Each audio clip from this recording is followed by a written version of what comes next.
At nandito na naman tayo sa ating no contact update segment for today, June 26, 2026. Sa bago natin pag-usapan itong real-time energies ng person ninyo, pwede mo siyang isipin, i-pause ang video na to for a while at isipin siya. Okay? Kasi yun ay isang act or intention ng pagkuha, no? Ng kanyang energy. So, sana makuha natin yung energy ng specific person mo. And syempre, mga babes, no? I-resume back mo na lang ang video reading na ito kapag katapos ka ng isipin siya. Yes, at kung hindi nyo pa knows, meron pa tayong isa pang channel link down below lang sa ating description box. Araw-araw nag-upload din po tayo ng collective readings for all signs there. And yes, hi sa ating mga bagong viewers. My name is Yan. Welcome new subscribers, returning Eastern buyers. Thank you sa inyong walang sawang love and support for me. At wala tayong gender dito, by lalaki LGBT. And yes, pick up only yung mga mensaheng kumukonek sa iyo. So, thank you so much, Archangel Michael, Guardian Angels of Collective. Can we get real-time energies of this person here connecting kay Collective? Is this person here still in love with Collective? Still has remaining feelings for Collective? Is this person here still thinking of Collective? What is this person here doing now na related kay Collective? Can you please show me? This person here is giving me this energy. Let's get this Eight of Swords. Oh. This person here cannot focus with anything, with his or her work, with whatever he or she is doing now. Even yung pagwawalis, hindi magawa ng tama. I don't know if this person here is work from home or nasa office. This person's energy is all over the place. Eight of Swords. Ikaw lang ang laman ng isipan niya dito. But I'm also picking up, parang may mga multiple energies. Let me check. We have here this Ten of Swords. Oh. The Hierophant now. This person here did some kind of huge mistake sa'yo. Magician here. This person ay manifesting here. Whoa. Okay. So you have here three major arcanas now. The Hierophant, the Emperor, and the Magician. Out of the deck, we have the Queen of Coins. This person here is viewing you as such. Four of Cups. And the Page of Swords. Definitely. Oh. So it looks like yung mga malalapit na tao sa buhay niya, ina-advisean na siya rito na mag-move on na sa'yo. Because nakikita nila na nahihirapan na rin siya rito. So, ibig sabihin today, okay, pwedeng hindi ito nagsimula lang today, okay, pwedeng ito ay nagsimula na rin no, nitong mga nakaraan, na mga linggo or mga buwan, may mga nagsasabi na sa kanya mag-move on na sa'yo. Okay? So, parang negative yung parang mga sinasabi nila na, tama na yan pre, huwag mo na intayin si Collective kasi nasaktan mo siya ng sobra with the Ten of Swords energy. Yung nagawa mo sa kanya, hindi yun maliit na bagay lang. Sinasabi ko to pre para sa kapakanan mo. Yan, no? Parang ganun yung energy ng mga nagsasabi. They're being truthful, they're not laughing, they're not inserting jokes or whatever, no? Kaya nararamdaman ng person mo na seryoso na rin yung mga tao sa paligid niya. Okay? Kasi your person keeps on bringing up the topic of both of you. So, hindi naman sa umay na tong mga ito.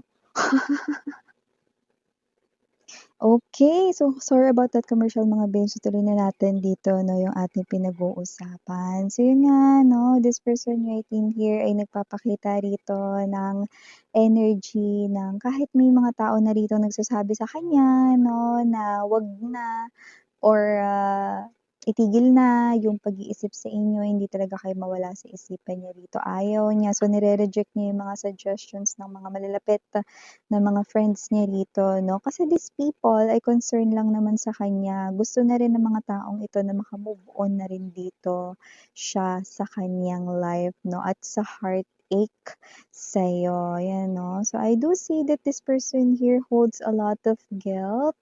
Nagi-guilty siya rito, no, sa kanyang mga nagawa, no? At hindi lang yun, hindi lang basta siya nagi-guilty. Talagang nagkaroon rito ng big realizations, no, na talagang mahal niya pala talaga kayo, mahal na mahal ka pala talaga niya 'no. Yes, ikaw yun babe, yung nakikinig ngayon, okay.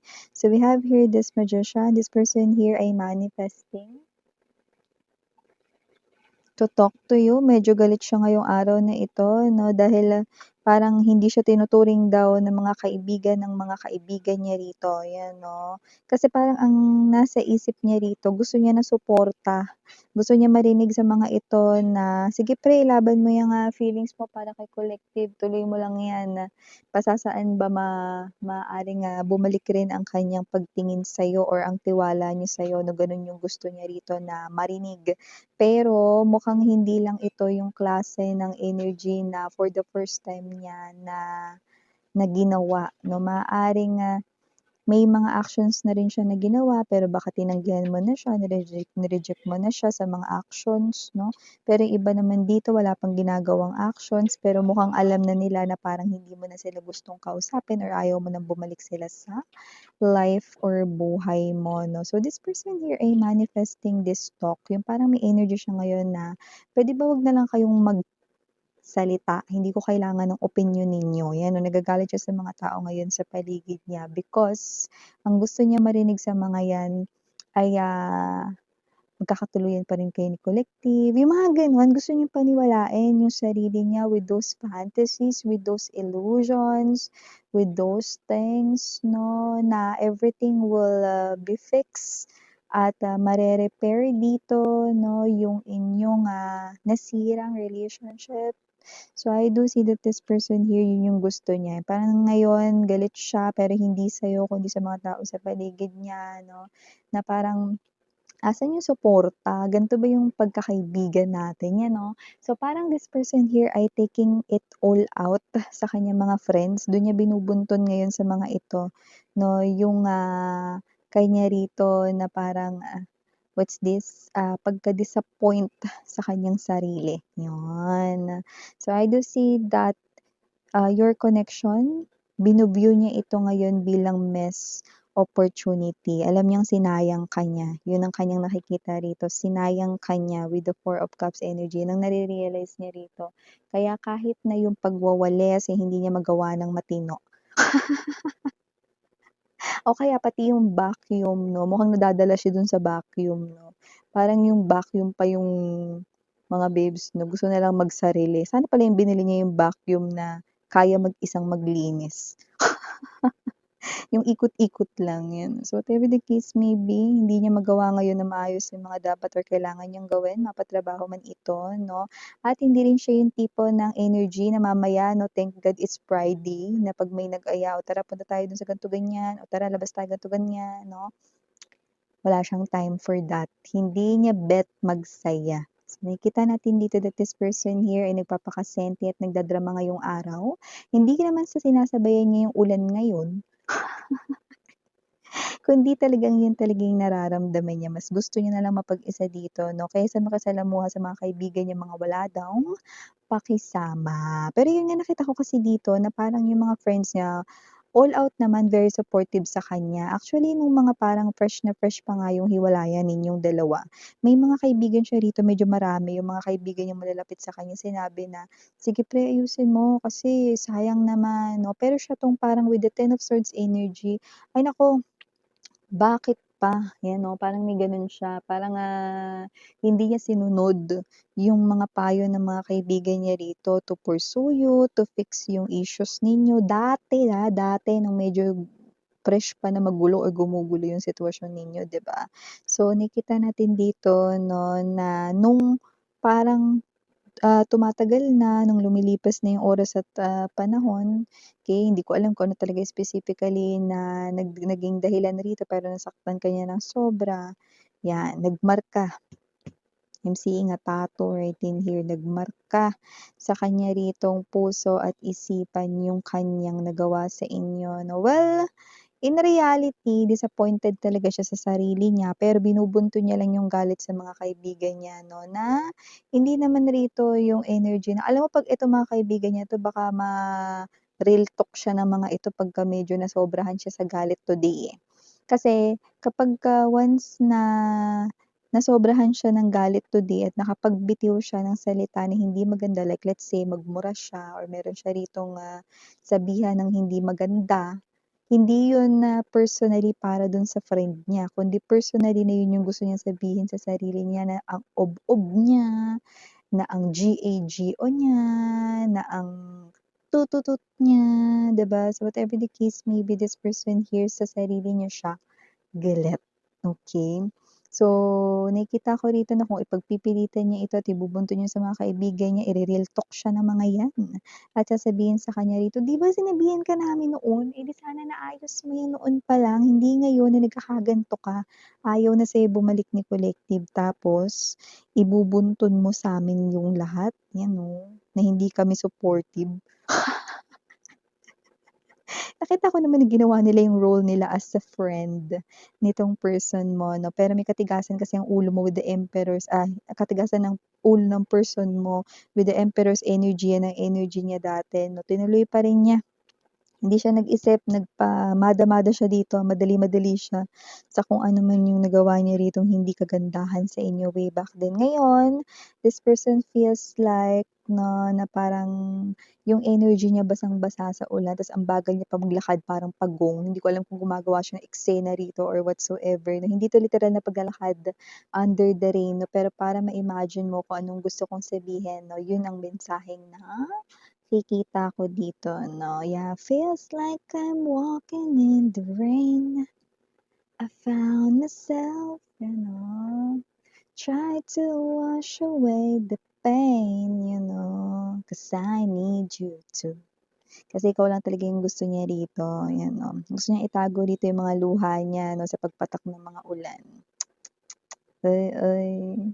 This person here appearing dramatic, emotional, and poetic today, no? I do see na may mga inaaway siya ngayon.